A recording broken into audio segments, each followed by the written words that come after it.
It wasn't a big wedding. It didn't take place at any fancy golf course or five-star hotel.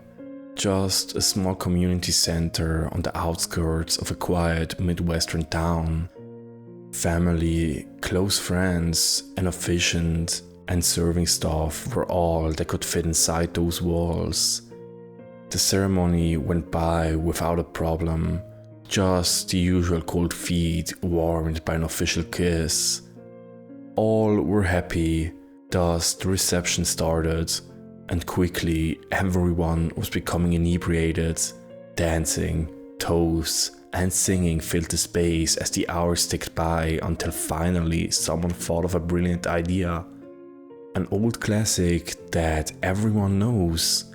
Shoulder upon shoulder was grabbed and soon the conga line had begun to grow. Smiles and kicks were shared as people joined in. The bride and groom, their parents, siblings, old friends, new friends, the officiants, the staff, all were welcome into the loving line, a memorable finale to the new couple's first official night before people went on their ways. It could have been because of the drinks and fun, but some who did not join the line began to think this conga ride was lasting a bit longer than expected. No one wanted to say a word about it though. The mood was still quite merry in the small community center. But then someone began to yell. First, an annoyed yell, seemingly placing blame on the person in front of them. All they could reply was, "What do you mean, you can't let go?" Then, ever so slowly, the confusion ran down the line. It started to become quite clear that it was just that. They couldn't let go. Not in a "I'm having so much fun, I don't want to let go" kind of hold, but quite literally, they could not let go of the shoulders in front of them. People pulled and pushed each other, trying to get free, or at least scratch their nose. It took a few minutes for the DJ to cut the music so people could actually talk and realize what was going on. Others outside the line tried to pry their hands from the shoulders, but to no avail. Physical strength could not undo this conga's line. Eventually, authorities were called, and as paramedics and firefighters arrived to the scene, even they could not begin to understand the predicament in front of them. It was like a kid-friendly human centipede, but lacking the magic. After an hour of questioning, it was decided something had to be done. Firefighters went to the first two people attached at the front, the bride leading and the groom linked behind her, to confirm with them that it was okay to try and pull their hand from the shoulders.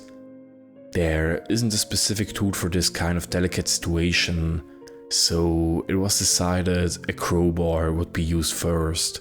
It wasn't going to be easy, and it was definitely going to hurt. But at this point, the people just wanted to escape from this diabolical dance. The firefighters forced the crowbar between the palm of the hand and the shoulder, breaking skin as the newlyweds winched in pain but pushed to continue. Deeper it went. Then, using the strength of 3 firemen, they started to pry the hand up.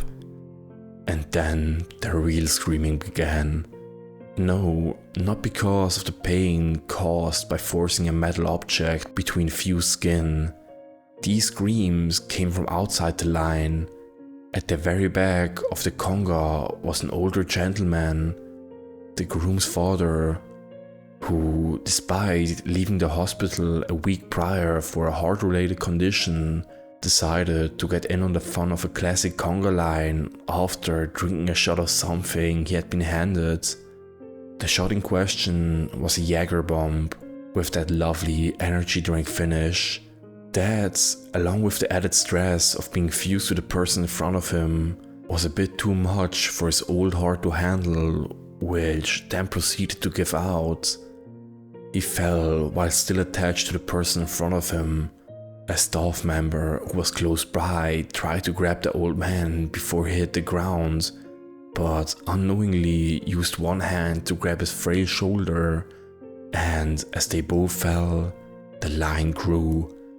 Paramedics rushed to the staffer's side to help, to try and pull him away from the old man so they could get a closer look at the now unconscious grandfather. But with only one arm free, the staff member started flailing, trying to get away, trying to grab anything or anyone in order to get up and out, as if drowning.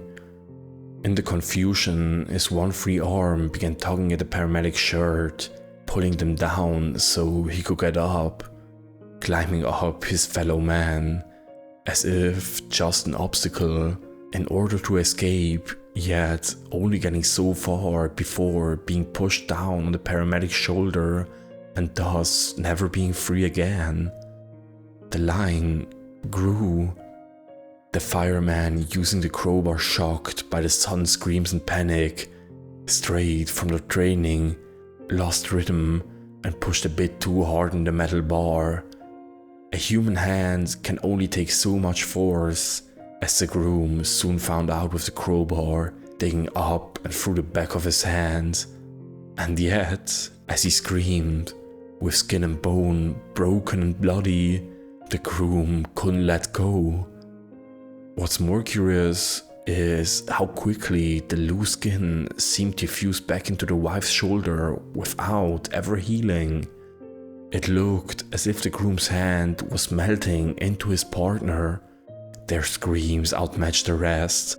Once a space of happiness and cheering was now filled with horror and cries. Within the next hour, the media began to notice. Reporters, news vans, and helicopters surrounded the community center as the county watched this impossibility unfold. The line was forced outside, and at this point, there was a fair amount of paramedics and firefighters attached, howling to let go.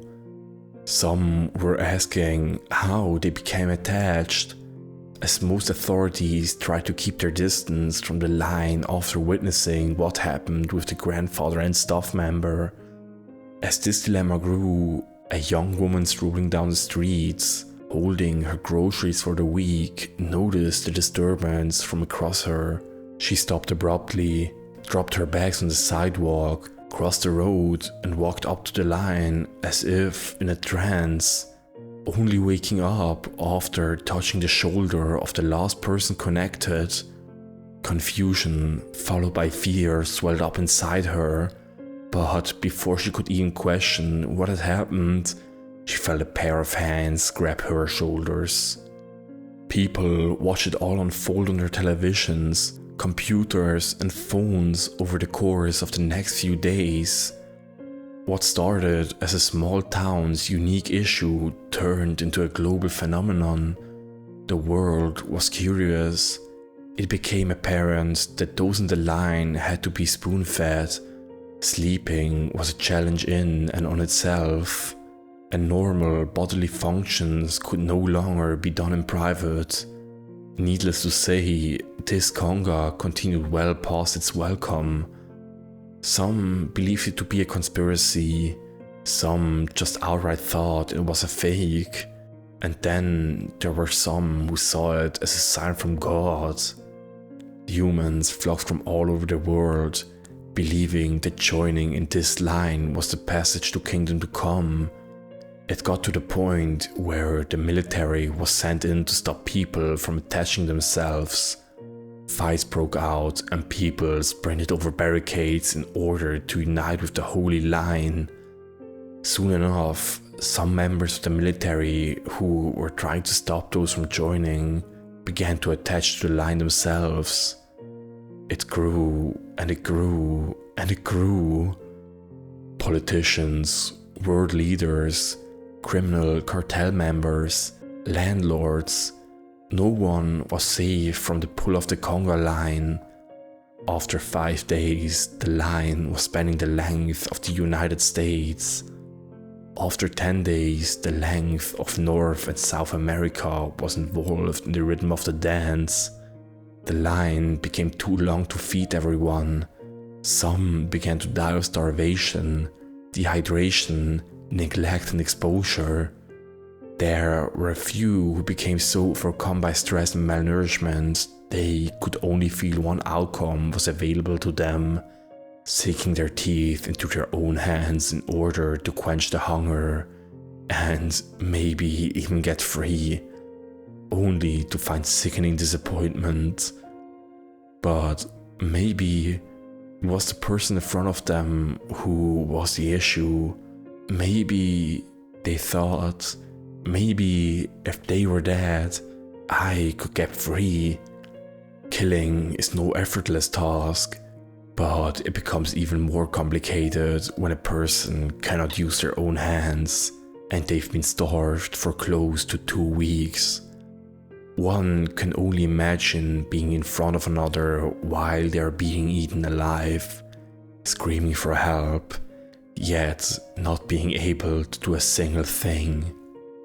There were some that pushed against the line, believing it was here to destroy American ideology and extreme measures that were necessary in order to end this nightmare, or at least that's what certain preachers, conspiracy theorists, and televangelists began to say. But when the improvised explosives went off and the dust settled, even if the whole body should have been vaporized, all there was left was a nightmarish chain of severed torsos attached to one another, disconnecting from the line. It seemed was impossible. Even if the attached participants had died, they could not let go, as if their very own arms and shoulders had become that of something else, something other than humans. Governments couldn't understand what was causing this, and the worst part was everyone attached was still able to think freely. They used his free will to do all they could do: beg, scream, and pray.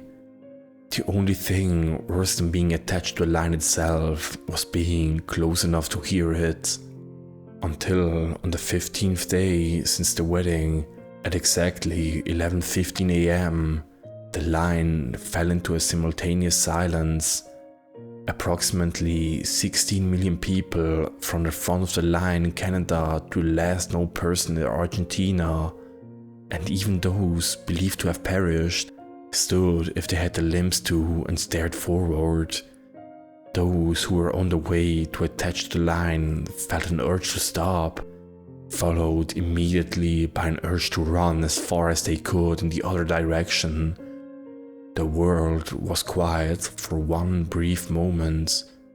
Then, 15 minutes after the line went silent, as if hit by some otherworldly force, every single human being in the line buckled and fell, hands still attached.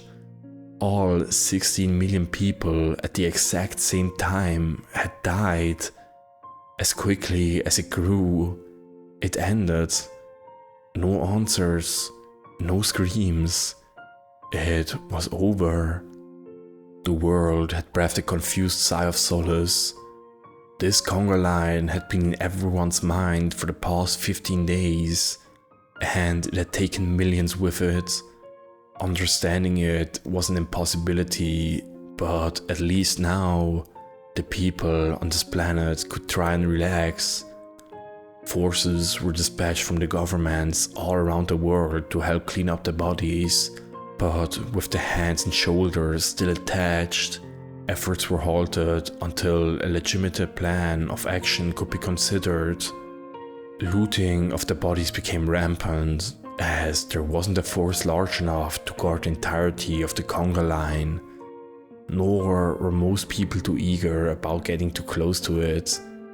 Ceremonies and funerals were held by outside family and friends, as murals were created down the line showing thoughts and prayer to all those affected. After a few days, the bodies were still there, still attached, across 2 continents. Finally, after 15 days, preparations were complete to move and bury the entirety of the 60 million souls. Volunteers and government-paid personnel came to the line together to begin moving the bodies. This nightmare could finally be put to rest and the world would try its best to move on. It was the largest joint coalition of countries working together in history, and together they began the process of recovery. That is, until it began to twitch. The line convulsed and began to move, not as if it was attached by a large number of individual persons, but as one. It slithered, using the bodies to move in ways the human anatomy was not built to. Bones cracked, skins ripped, and all we could do was watch as it lifted itself up. It didn't need people to come to it anymore. It was coming for us, and it yearns for all to experience its rhythm.